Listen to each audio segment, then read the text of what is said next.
Aujourd'hui sur Les voitures françaises, 5 sujets. Et je vous préviens, aucun ne va vous faire sourire. L'Europe prépare une loi qui pourrait vous empêcher de revendre votre propre voiture. Porsche a inventé quelque chose d'inutile et de génial en même temps.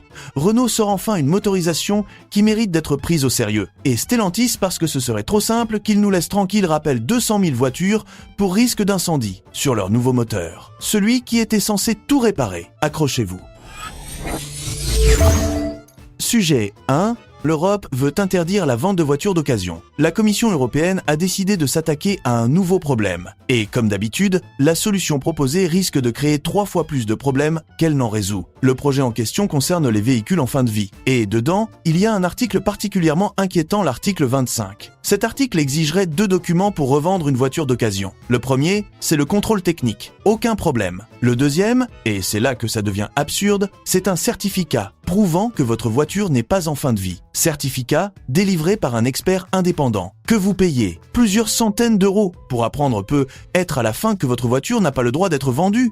Imaginez payer plus cher l'expertise que la valeur de la voiture elle-même. Sans ces 2 documents, impossible de revendre, de réimmatriculer ou d'exporter le véhicule. Le résultat concret, si ce projet passe moins de voitures disponibles sur le marché de l'occasion. Et comme la demande continue d'augmenter pendant que l'offre s'effondre déjà, les prix vont exploser.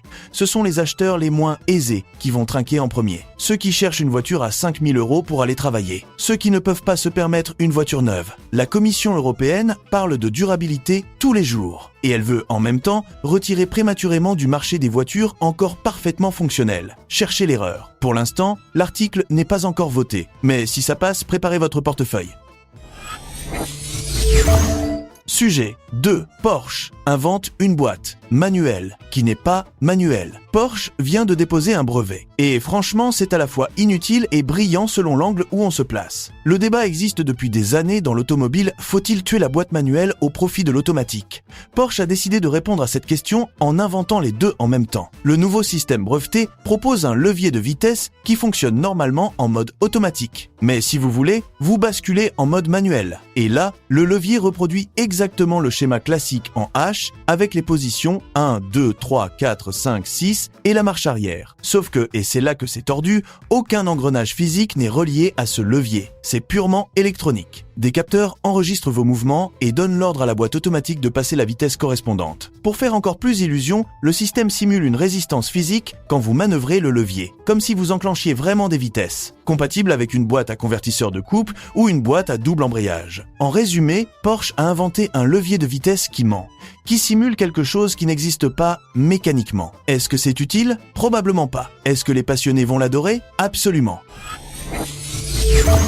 Un sujet 3, Renault Symbiose GPL. Une bonne nouvelle pour une fois. On va parler d'une bonne nouvelle. Oui, ça arrive. Renault vient d'annoncer une nouvelle version de son Symbiose équipée du moteur 1,2 Eco G120. Un moteur qui tourne à l'essence classique mais aussi au GPL. Et en ce moment où le diesel et l'essence dépassent les 2 € le litre, le GPL lui reste sous le euro. La différence est réelle et elle se sent directement à la pompe chaque semaine. Attention cependant, ce moteur 1,2 TCE récent n'a absolument rien à voir avec l'ancien 1,2 TCE, qui était une catastrophe documentée sur tous les forums. Même nom, moteur complètement différent, fiabilité globalement bien meilleure. Ne confondez pas les deux. Cette nouvelle motorisation émet 116 grammes de CO2 par kilomètre. Il y aura un malus mais limité autour de 230 €. Pas de quoi paniquer.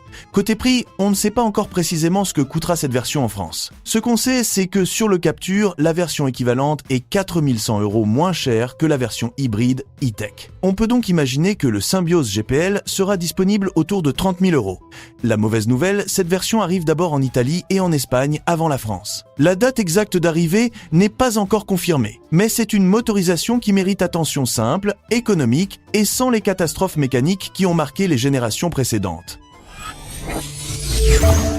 Sujet 4. Stellantis. Rappel encore, 200 000 voitures, risque d'incendie. Et voilà, Stellantis, encore. Vous pensiez qu'ils avaient appris ? Vous pensiez que le nouveau moteur 1,2 turbo, celui qu'ils ont présenté avec fierté en annonçant que 70% des composants étaient inédits et qu'il y avait enfin une chaîne à la place de la courroie maudite, allait tout changer. La chaîne a remplacé la courroie. Les problèmes, eux, n'ont pas été remplacés. Plus de 200 000 voitures, rappelez rien qu'en France. La cause, un espace jugé insuffisant entre le le conduit du filtre à particules et le capuchon d'une borne du système électrique hybride 48 volts. En présence d'humidité, un contact peut se produire. Ce contact peut créer un arc électrique.